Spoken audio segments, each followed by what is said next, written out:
Hello and welcome once again to the Smart Schooling YouTube channel. Today we will study the first chapter of class 10th chemical reaction and equations. तो basically start करते हैं हम chapter के नाम से। Chapter का नाम क्या है? Chemical reaction and equation. Chemical reaction आखिर होती क्या है? केमिकल रिएक्शंस द प्रोसेस भी कह सकते हैं, पर केमिकल रिएक्शन होती कब है? जब कोई चेंज अकर होता है, फिजिकल चेंज और केमिकल चेंज। हमारे पास दो टाइप्स के चेंजेस होते हैं, पर फिजिकल चेंजेस पर कोई भी केमिकल वर्ड तो नहीं आता, तो हमें याद रखना है chemical stands for chemical changes. Chemical changes are chemical reactions. जैसे कुछ केमिकल चेंजेस, हम सांस लेते हैं, जो फूड है वो डाइजेस्ट होता है, जो ग्रेप्स हैं वो सड़ जाते हैं, खाना पकता है, और जो हमारे नेल पेंट है और ये जो आयरन की चीज़ें हैं वो रस्ट मतलब उन पर जर लग जाता है। तो अब आज हम बात करने वाले हैं chemical reaction and equation chapter की। स्टार्टिंग में हमारे पास है chemical reaction, the process in which क्या होगा? Chemical change in which chemical changes takes place, जिसमें केमिकल चेंजेस होते हैं। अब कुछ एग्जांपल्स होते हैं, जैसे food is cooked, grapes get fermented, we respire and etcetera etcetera, the food is synthesised by the green plants etcetera etcetera. आगे बात आती है, इसकी प्रॉपर डेफिनेशन तो ये हो नहीं सकती, तो क्या होगी केमिकल रिएक्शन? द रिएक्शन और द प्रोसेस, द रिएक्शन और process in which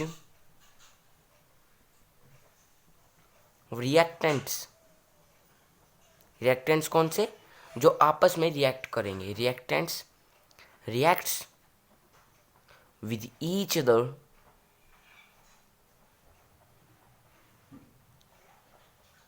to form out what? To form out a compound or the product. To form the product. Simple सी बात है कि केमिकल रिएक्शन वो है जिसमें केमिकल चेंजेस टेक्स प्लेस होंगे और केमिकल रिएक्टेंट्स रिएक्ट करके प्रोडक्ट को फॉर्म करेंगे। अब केमिकल रिएक्शन को हम रिप्रेजेंट कैसे करें? केमिकल रिएक्शन तो हो गई, जैसे calcium reacts with oxygen to give out what? Calcium oxide. ये तो हो गई हमारे पास केमिकल रिएक्शन। अब ये रिएक्शन तो आकर हो गई, पर इसकी जनरली हम शो कैसे करेंगे कि ये क्या है? तो हमारे पास उसके लिए टर्म है केमिकल इक्वेशन।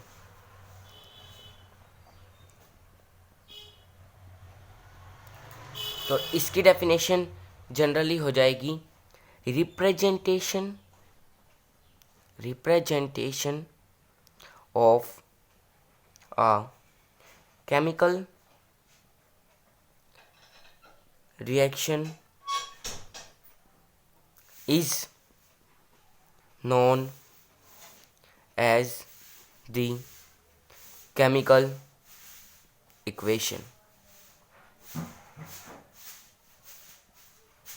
तो जो रिप्रेजेंटेशन है केमिकल रिएक्शन की, उसे हम क्या कहेंगे?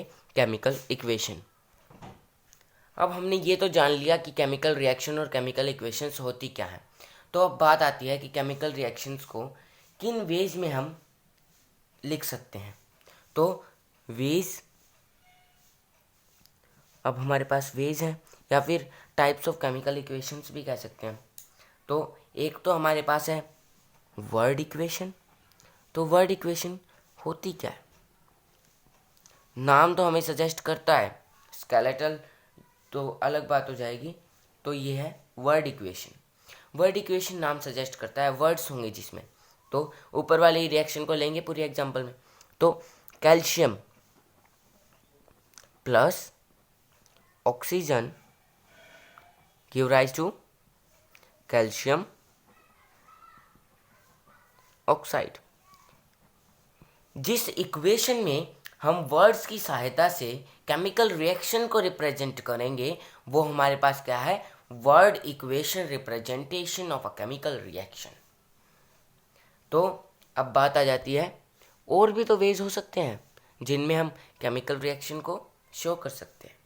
सेकेंड वे हमारे पास हो सकता है इन सिंबॉलिक फॉर्म्स, सिंबॉलिक और स्केलेटल। स्केलेटल इक्वेशन या सिंबॉलिक फॉर्म में, या फिर नॉन बैलेंस्ड भी कह सकते हैं।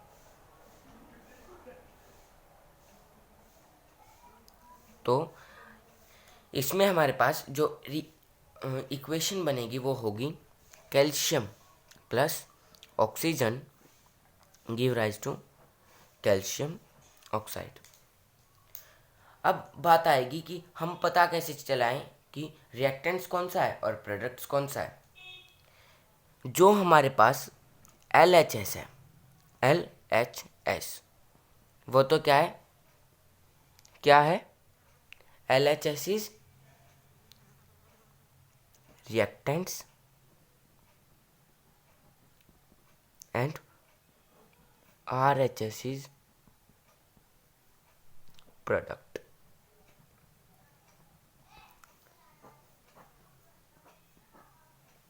अब बात आती है कि हमें पता कैसे चलेगा कि कब केमिकल रिएक्शन अकर हो रही है, या कहाँ पे केमिकल रिएक्शन हो रही है, कहाँ पे नहीं हो रही है। इसके लिए सिंपल हमारे पास 4-5 वेज हैं जिनके जरिए हम पता लगा सकते हैं कि केमिकल रिएक्शन टेक प्लेस है, कर रही है या नहीं कर रही। तो ways by which we can determine whether chemical reaction is taking place or not. अब वेज हम जनरली कौन से वेज हो सकते हैं? अब कुछ तो सोच में पड़ गए होंगे कि ये तो हमने पढ़ा ही नहीं, पर ये चीज़ हम जानते हैं। पर जब ये क्वेश्चन आ जाता है कि ये, जैसे क्वेश्चन आ जाएगा कि what are the common ways by which we can determine whether chemical reaction is taking place और नॉट, ये क्वेश्चन को घुमा फिरा के दे दिया जाता है। या फिर कह देंगे कि determine the chemical reaction is taking place और not, what are the changes when chemical reaction takes place. तो पहला हो जाएगा चेंज इन स्टेट, जैसे कोई सॉलिड प्लस सॉलिड और कोई लिक्विड में हो जाए, कोई लिक्विड प्लस गैसियस कोई सॉलिड बन जाए, कोई गैसियस प्लस गैसियस लिक्विड बन जाए। अब जनरली एग्जांपल सबको पता है, hydrogen plus oxygen give rise to water which is a liquid and that both are gases. Second one is change in temperature.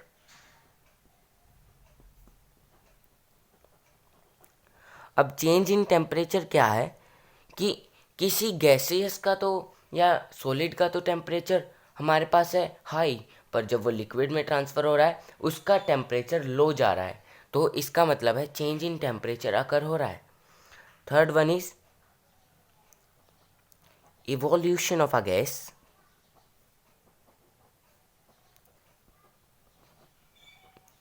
कोई गैस इवोल्व आउट हो रही है, और कोई गैस इवोल्व आउट कब होगी? कब जब एक रिएक्शन टेक प्लेस होगी। जैसे कोई रिएक्शन है जिसमें कोई गैसेस रिलीज हो रही हैं और उन रिलीज गैसेस को हम क्या कहते हैं, evolution of a gas. Fourth one we have change in smell या ओडर और स्मेल। स्मेल में चेंज हो जाता है, जैसे कोई दो किसी भी केमिकल्स को हम मिलाते हैं तो उनसे कोई एक जो नया कंपाउंड फॉर्म होगा उसकी स्मेल अलग आएगी। Fifth one we have change in colour. उस जो रिएक्शन है उसका कलर भी चेंज हो सकता है।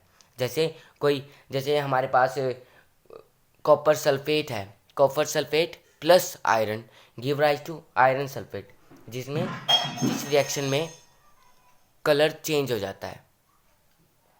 आगे हमारे पास है फॉर्मेशन ऑफ अ प्रेसिपिटेट। किसी रिएक्शन में कोई कलर का प्रेसिपिटेट फॉर्म हो जाता है।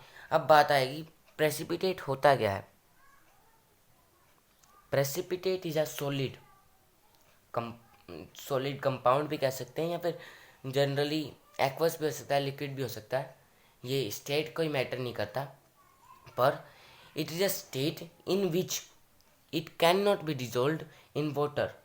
और ये ज़्यादातर कब फॉर्म आउट होते हैं, डबल डिस्प्लेसमेंट रिएक्शंस में, जो हम आगे फर्दर स्टडी करेंगे। तो अब इनके बाद हमारे पास टॉपिक है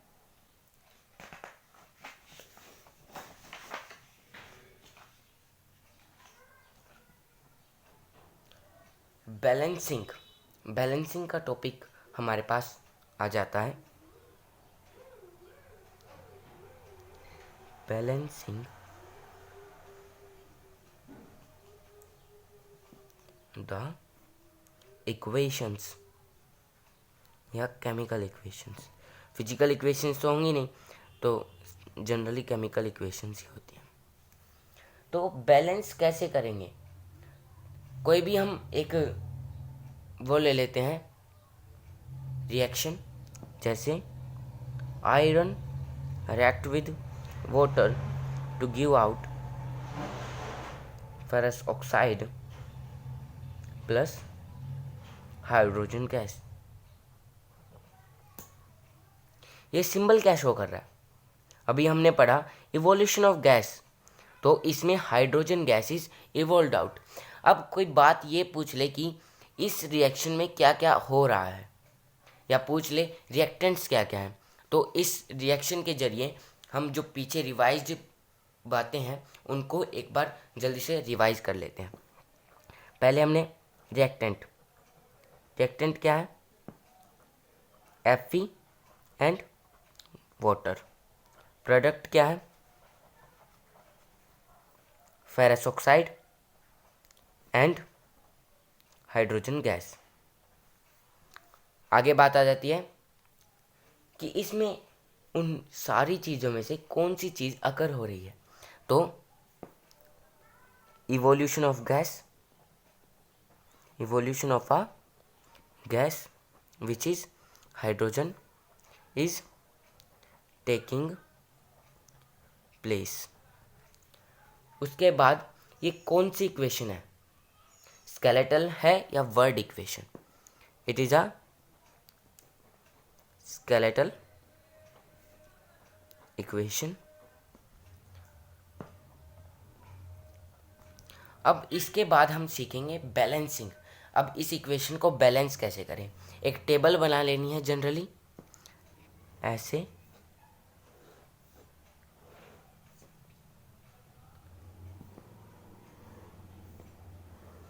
जिसमें यहाँ पर हमारे पास रिएक्टेंट्स और यहाँ पर प्रोडक्ट्स, मतलब प्रोडक्ट में कितने नंबर ऑफ एलिमेंट्स हैं और कितने नहीं हैं। हमारे पास यहाँ पर 3 ही एलिमेंट हैं, आयरन, तो इस कॉलम की हमें ज़रूरत नहीं है, आयरन, हाइड्रोजन एंड ऑक्सीजन। इनके हम अब नंबर देख लेंगे कितने ज़्यादा हैं। अब रिएक्टेंट्स में आयरन 1, हाइड्रोजन 2, ऑक्सीजन 1, यहाँ पर 3, 2 एंड 4। तो अब हम मैथमेटिक्स का यूज करेंगे और इस इक्वेशन को बैलेंस करेंगे। इसमें हम hit and trial method use करेंगे, जैसे कि अज्यूम करेंगे किसी चीज़ को और वहाँ पर पुट करेंगे। अब अगर हमारे पास वहाँ पर 3 आयरन के वो हैं एलिमेंट्स हैं, तो यहाँ पर अभी हमें 3 एलिमेंट्स करने पड़ेंगे। तो आयरन की अगर हम 3 के साथ मल्टीप्लाई कर देते हैं, ये हमारे पास आयरन, ये हमारे पास हाइड्रोजन और ये हमारे पास ऑक्सीजन। ओके, अगर हम आयरन की 3 के साथ मल्टीप्लाई कर देते हैं तो हमारे पास 3 तो आयरन के कंपाउंड्स मिल जाएं, एलिमेंट्स मिल जाएंगे और उधर भी 3 है। फिर ऑक्सीजन के कैसे स्टेबल करेंगे? जैसे आयरन के तो स्टेबल हो गए, अब ऑक्सीजन के स्टेबल करेंगे या हाइड्रोजन के? हाइड्रोजन के हमारे पास पहले से ही स्टेबल है, तो पहले देखते हैं ऑक्सीजन के कैसे स्टेबल करेंगे। अगर हम ऑक्सीजन के 4 से मल्टीप्लाई कर देते हैं तो ऑक्सीजन के स्टेबल हैं, ऑक्सीजन के भी एलिमेंट स्टेबल हो गए, नंबर ऑफ एलिमेंट्स।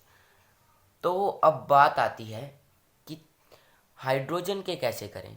अगर हम इस इक्वेशन में यहाँ पर 4 लगा देते हैं तो हाइड्रोजन के तो 8 हो जाएंगे, तो वहाँ पर भी हमें 4 इंटू 2 एंड यहाँ पर भी 4 इंटू 2, क्योंकि दोनों सेम है तो सेम चीज़ से ही मल्टीप्लाई करेंगे तो सेम ही नंबर ऑफ एलिमेंट्स आएगा। तो इक्वेशन क्या हो जाएगी? 3Fe plus 4H2O give rise to Fe3O4 plus 4H2 hydrogen gas evolution हो रहा है इसका। अब हमें बैलेंस क्यों करना पड़ा हमें बैलेंस इक्वेशन को? What is the need to balance the equation? We need to balance the equation because to satisfy with the law of conservation of mass, which states that law of conservation of mass को बरकरार रखने के लिए। Law of conservation of mass क्या कहता है? मास can neither be created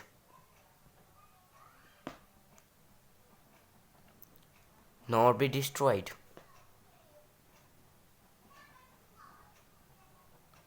और किस में नहीं होगा? इन अ केमिकल इक्वेशन या फिर इन अ केमिकल रिएक्शन। इक्वेशन भी तो तभी बनेगी जब कोई केमिकल रिएक्शन टेक प्लेस होगी।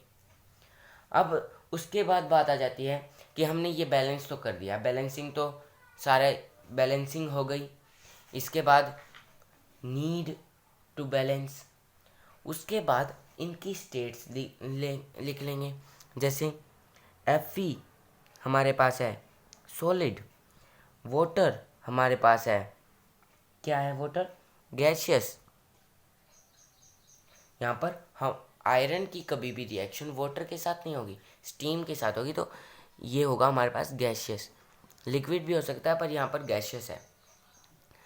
और फेरस ऑक्साइड है हमारे पास सॉलिड, और हाइड्रोजन का तो सबको पता ही है गैसियस। तो अब ये it is now it is completely balanced. That's all for today guys. We will meet in the next video. Till then stay home, stay safe.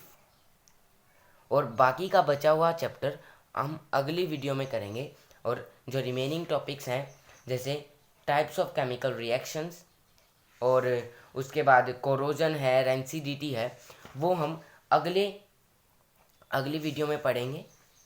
Till then stay home, stay safe, bye bye. Don't forget to like, share and subscribe my video. And if you have any doubt regarding any chapter of science class 10th, then you can comment. Thank you. That's all for today, guys.